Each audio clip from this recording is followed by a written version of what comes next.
అందరికీ నమస్కారం. భరతమాత పునర్వైభవ ప్రాప్తి కొరకు అంకితమైన నవభారతానికి స్వాగతం, సుస్వాగతం. మొదటి 3 భాగాలలో శివాజీ తల్లిదండ్రులైన షహాజీ, జిజియాబాయిల వివాహాన్ని, వారి వైవాహిక జీవితాన్ని, శివాజీ పుట్టుకను వివరించాను. 4వ భాగంలో శివనేరు దుర్గంను మొఘలులు ఆక్రమించడం గురించి వివరిస్తాను. షాజహాన్ మొఘల్ బాదుషా అయ్యాక దక్కన్ మీద దండయాత్రలు పెరిగాయి. నిజాం షాహీ రాజ్యం పడిపోతే వెంటనే మొఘలులు బీజాపూర్ రాజ్యంపై పడతారని, ఇది ప్రమాదమని షహాజీ ఆలోచించాడు. బీజాపూర్ నవాబుకు ఈ విషయాన్ని చెప్పి ఒప్పించి సైన్యాన్ని తీసుకొని నిజాం షాహీ సైన్యంతో కలిసి మొఘలులతో పోరాడసాగాడు.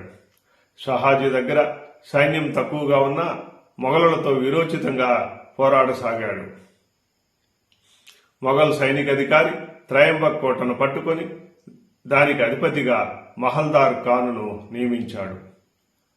తరువాత మహల్దార్ ఖాన్ శివనేరు కోటను సులభంగా పట్టుకున్నాడు. శివనేరు దుర్గంలో జిజియాబాయి ఉంటున్న విషయం మహల్దార్ ఖాన్కి తెలియదు. శివనేరు కోటను పట్టుకున్నారని తెలియగానే షహాజీ అదిరిపడ్డాడు. ఇప్పటికే జిజియాబాయి ప్రసవించి ఉంటుంది. తల్లి బిడ్డలను మొఘలులు బంధించారేమోనని భయపడ్డాడు. వారిని ఈ గండం నుంచి తప్పించే ఉపాయం కోసం షహాజీ ఆలోచిస్తున్నాడు. షహాజీ దక్కన్ నవాబుల తరపున పోరాడడాన్ని చూసి షాజహాన్ ఆగ్రహించాడు. బీజాపూర్, గోల్కొండ నవాబులను మొఘలులతో పోరాటాన్ని ఆపకపోతే తీవ్ర పరిణామాలు ఎదుర్కోవాల్సి వస్తుందని హెచ్చరించాడు. దీనితో బీజాపూర్ నవాబు భయపడిపోయాడు. షహాజీ వీరత్వం తెలిసిన బీజాపూర్ నవాబు ఆదిల్ షాకు షహాజీని వదులుకోవడం ఇష్టం లేదు. ఈ సమయంలో షహాజీ మహూలీ కోట నుంచి మొఘలులతో పోరాటం సాగిస్తున్నాడు. బీజాపూర్ నవాబు మహూలీ కోటకు కోనాజీ జదేను రాయబారిగా పంపి మొఘలులతో సంధి చేసుకోమని చెప్పాడు. షహాజీ యుద్ధమాపి ముందులాగే బీజాపూర్ సేనానిగా ఉండేటట్లు, మొఘలులతో స్నేహంగా ఉంటే ఇప్పుడున్న జాగీరు పక్కన మరికొంత జాగీరును ఇచ్చేటట్లు బీజాపూర్ నవాబు అంగీకరించాడు. దీనికి మొఘలుల తరపున ఖాన్ జమాన్ కూడా అంగీకరించాడు. ఈ విధంగా మొఘలులతో జరిగిన యుద్ధంలో షహాజీ గౌరవానికి భంగం కలుగని విధంగా రాజీ కుదిరింది. రాజీ జరుగుతూనే షహాజీ నేరుగా శివనేరు దుర్గానికి వచ్చాడు. అక్కడ ఉన్న మొఘల్ సైనికులకు మహల్దార్ ఖాన్ నుంచి శివనేరు కోటను షహాజీకి వదిలివేయమని వర్తమానం వచ్చింది. కోటలోనికి వెడుతుంటే షహాజీ గుండె దడదడలాడింది. జిజియాబాయి, ఆమె ప్రసవించిన బిడ్డ ఎలా ఉన్నారో అని ఆందోళన పడుతూ ఆమె ఉంటున్న ఇంటి వద్దకు వచ్చాడు. లోపలికి వెళ్లి చూడగా అక్కడ ఒక వృద్ధ పరిచారక మాత్రం ఉంది. జిజియాబాయి ఎక్కడని ఆమెను అడిగాడు. ఆమె నమస్కరించి జిజియాబాయి ఎక్కడకు వెళ్ళింది తెలియదని చెప్పింది. షహాజీని చూసి తక్కిన పరిచారకులు కూడా వచ్చారు. వారందరూ అదే మాట చెప్పారు. షహాజీ గుండె ఆగినంత పని అయ్యింది. ఒకరోజు ఉదయం లేచి చూస్తే ఆమె కనపడలేదు. చుట్టుపక్కల చాలా చోట్ల వెతికాం, జాడ తెలియలేదు అని చెప్పారు.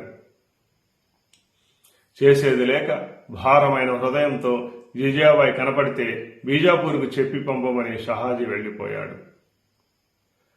మహల్దార్ ఖాన్ శివనేరు దుర్గాన్ని సులభంగా స్వాధీనం చేసుకున్నాడు. మొఘల్ సైనికులు కోటను స్వాధీనం చేసుకున్నాక దుర్గంలోకి జొరపడి వ్యాపారస్తులు, ధనవంతుల నుంచి ఆహార ధాన్యాలు, వస్తువులను బలవంతంగా లాక్కున్నారు. అడ్డు వచ్చిన వారిని తన్నారు. కాని వారు జిజియాబాయి ఉన్న ఇంటి వైపు వెళ్లలేదు. ఆ ఇళ్లు దూరంగా ఉన్నందున ఇంకో రోజు వెళ్దామని అనుకున్నారు సైనికులు. మొఘలులు శివనేరును ముట్టడించారని తెలుసుకున్న దాదోజీ కొండదేవ్ అదిరిపడ్డాడు. జిజియాబాయి శివాజీ ఏమయ్యారోనని భయపడ్డాడు. వారు మొఘలుల చేతిలో పడితే ఇంకేముంది, తన ఆశలన్నీ అడియాసలైపోతాయి. శివాజీని చూసినప్పటి నుంచి దాదోజీ కొండదేవ మనసులో కొత్త కొత్త ఆలోచనలు వస్తున్నాయి. అస్తమిస్తున్న హైందవ సామ్రాజ్యాన్ని రక్షించాలి, హైందవ రాజ్యాన్ని స్థాపించాలి, దీనికి శివాజీ ఆధారం కావాలి. కానీ ఈరోజు తల్లి బిడ్డలు ప్రమాదంలో ఉన్నారు, వారిని కాపాడుకోవాలి, లేకపోతే తన ఆలోచనలు పథకమంతా వృధా అవుతుంది.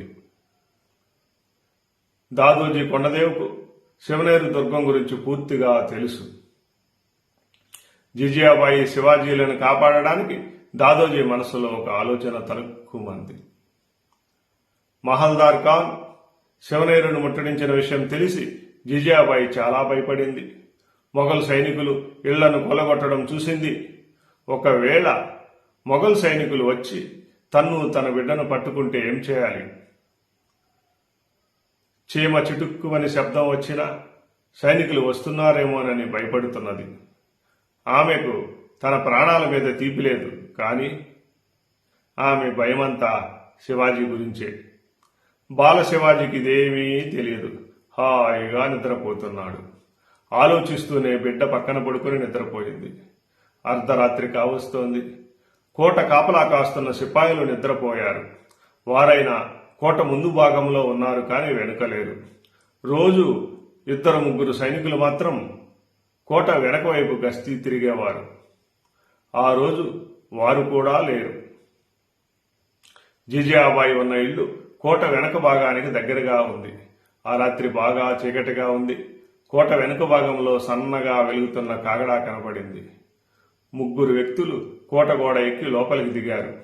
వారు చూడ్డానికి ముస్లింలు లాగా ఉన్నారు. వారు నేరుగా జిజియాబాయి ఉన్న ఇంటి వద్దకు వచ్చారు. వారిలో ఒకడు ఇంటి తలుపులు తట్టాడు. ఎవరూ పలకకపోవడంతో మరలా తలుపును ఆపకుండా తట్టసాగాడు. నిద్రలో ఉన్న జిజియాబాయి లేచింది. ఇంకా తెల్లవారలేదు. ఇంత రాత్రి తన కోసం ఎవరు వచ్చి ఉంటారు? మొఘల్ సైనికులా, లేక ఇంకెవరైనా వచ్చారా? మొఘల్ సైనికులైతే తన బిడ్డ గతేమిటి అని కలత చెందుతూ బాలశివాజీని పెట్టి చాటున దాచింది. ఇంకా తలుపు తడుతున్నారు. ఆమె ధైర్యం చేసి ఎవరది అన్నది. దాదోజీ కొండదేవమ్మ అన్నాడతను. దాదోజీ ఈ సమయంలో ఎందుకు వచ్చి ఉంటాడు అని సందేహించింది. ఇంతలో ఇంకో పిలుపు వచ్చింది. ఆ కంఠాన్ని గుర్తుపట్టింది. ఇది దాదోజీదే అని ఆమె ధైర్యంతో తలుపు తీసింది. దాదోజీ లోపలికి వచ్చాడు. కాగడా వెలుగులో అతని ముసల్మాన్ వేషం చూసి భయపడిపోయింది. భయపడకమ్మా, నేను దాదోజీని. నిన్ను ఇక్కడ నుంచి తీసుకెళ్లడానికి వచ్చాను. శివాజీ ఏడి అని గదిలో చుట్టూ చూస్తూ అన్నాడు. పెట్టె చాటును నిద్రిస్తున్న కుమారుడిని తీసుకుని వచ్చింది. మనం ఇక్కడ నుంచి త్వరగా వెళ్ళాలి, లేకుంటే ప్రమాదం జరగవచ్చు అని దాదోజీ చెప్పాడు. ఆమె కొన్ని నగలు బట్టలు తీసుకుని వెంటనే బయలుదేరింది. 3 ఒకరు బట్టలు, ఇంకొకరు శివాజీని తీసుకున్నారు.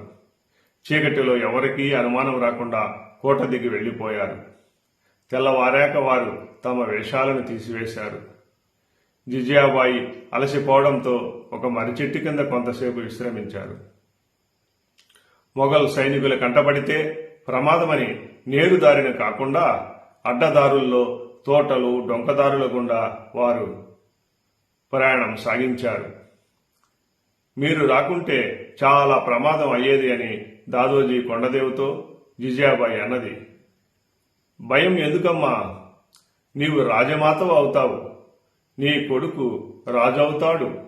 ఈ ముసలివాని మాట వృధా కాదని జిజియాబాయికి దాదోజీ కొండదేవ్ ధైర్యం చెప్పాడు. దాదోజీ శివాజీని, జిజియాబాయిని తీసుకొని తన స్వగ్రామమైన ముల్తాన్కి తీసుకువెళ్లాడు. 5వ భాగంలో శివాజీ ముల్తాన్లో గడిపిన కాలాన్ని, తిరిగి శివనేరు దుర్గానికి వెళ్లి తన తండ్రి షహాజీని కలుసుకోవడం గురించి వివరిస్తాను.